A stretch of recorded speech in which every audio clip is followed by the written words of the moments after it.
Bonjour à toutes, bonjour à tous. Bienvenue dans cette vidéo de lecture exceptionnelle. Aujourd'hui, je vais vous lire un texte qui m'a été donné de découvrir cette semaine.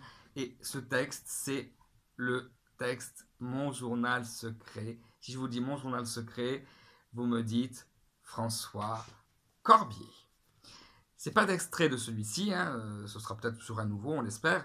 En tout cas, celui-ci, je vous le conseille vivement. C'est Mon journal secret de François Corbier aux éditions de Varly. Et aujourd'hui, donc, ce texte succulent, truculent, je vais vous le livrer, vous le donner comme je le peux, comme ça. Extrait de mon journal secret, mercredi 18 janvier 2017. Mon cher journal. Eh ben non, que tu me déranges pas, Claudine. Je suis à l'hyper avec Monique. On n'avait plus de zone, alors on est allé où ça coûte le moins.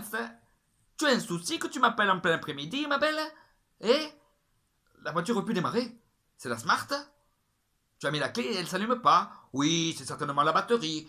Rien de bien féroce. Bon, bien sûr que je vais te dépanner. Avec Monique, on sera de retour vers 6 heures à la maison. Je vais préparer les câbles. Mais viens nous rejoindre avec la voiture.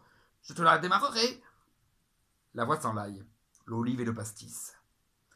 Tandis qu'il parle dans son smartphone, la brune qui l'accompagne s'approche de moi. Elle est ronde, nettement charpentée et porte quelque chose de rému dans la moustache. Vous me reconnaissez pas, monsieur François? Monique! Je suis la sœur de Marina. On habitait en face de chez vous à Valoris, dans la maison que Picasso avait occupée en arrivant dans le sud. C'était dans les années 70, rue Lascaris, là où il y a des marches. Et ils ont tout refait maintenant, on ne reconnaît plus rien. On avait des pantalons pattes d'éléphant et des fleurs dans nos cheveux frisés. Vous vous souvenez? Vous aviez la moustache, vous, comme Michel Delpech. Avec Louis, mon frère, vous étiez toujours en train de refaire le monde. Vous disiez que vous vouliez partir en Californie. Peu cher. Moi, je croyais que c'était la Californie de Cannes qui vous faisait rêver. Mais un jour, vous avez dit que vous iriez en avion. Là, je me suis dit qu'aller de Valoris à Cannes en avion, c'était pas bien sérieux. Et qu'il y avait sans doute une Californie ailleurs que dans les Alpes-Maritimes. Je m'étais arrêté quelques instants, plutôt à la station Leclerc pour faire le plein d'essence, après quoi je m'étais garé dans le parking et j'en profitais pour me relaxer en faisant un tour dans la galerie marchande, quand cette femme m'a accosté. À présent, j'ai beau me creuser la cervelle, plus je la regarde, et moins je la reconnais. Et puis, elle ne sait pas s'arrêter de parler. Elle parle. Elle ne me demande rien, elle parle. Les mots s'enquillent comme les coups de l'écope quand il s'agit de rejeter l'eau par-dessus la barque. Ma sœur, elle était amoureuse de vous. Et je crois bien que vous aussi, vous aviez un penchant, hein. Mais vous étiez toujours à jouer de la guitare et à chanter des chansons des Beatles. Mais qu'on ne comprenait pas les mots. Mais moi, je trouvais ça joli, hein. Et Marina aussi, hein. Oh, oui. Quand elle a eu ses 18 ans, au début des années 80, elle est partie vivre dans le Nord, du côté d'Avignon. Et plus tard, elle s'est mise en ménage avec un marinier de Boulogne-sur-Mer. Et là, la pauvre, c'est l'amour qui l'a poussée là-bas. Oh, moi, même si c'était le fils d'un milliardaire, qui soit beau comme un astre, j'y serais jamais allé. Ou alors il aurait fallu que le soleil déménage en même temps. Là-bas, les hivers durent 2 ans. Et quand l'été arrive, il paraît que ça dure jamais plus d'une semaine. On l'avait prévenu. Elle n'a pas voulu nous écouter. Et elle a fini par épouser son marin. Un fada peu cher. Il travaillait pour une compagnie maritime et emmenait tous les touristes français en Angleterre. Aller-retour. Un jour, on ne sait pas ce qui lui a pris, sans doute un effet du givre. Sur le crâne, en quittant Douvres, il s'est mis dans la tête de détourner le bateau. Il a obligé le personnel et les vacanciers à se jeter à la mer avec les gilets de sauvetage. Oh, par chance, il n'y a pas eu de victimes, et tous les gilets ont pu être sauvés. Mais la compagnie a été forcée d'appeler la gendarmerie, les troupes héliportées, les hommes grenouilles. Ils ont montré les images dans le poste. Vous les avez pas vues? Ils disaient qu'avec le bateau, ils voulaient aller dans le Puy-de-Dôme. Le Puy-de-Dôme. Et pourquoi pas dans le Massif central? Pour y faire gardien de phare, sans doute. Des gens qu'on avait sortis des vagues racontaient que c'était un musulman qui voulait faire un attentat. Le pauvre, un musulman. En 1982, même le Mitterrand, il ne savait pas ce que ça existait. À cette époque, personne ne savait ce que c'était. Hein. Oh non. Même lui, il ne savait pas. Les paras ont sauté sur le pont. D'abord, ils l'ont ceinturé. Ensuite, ils l'ont ligoté.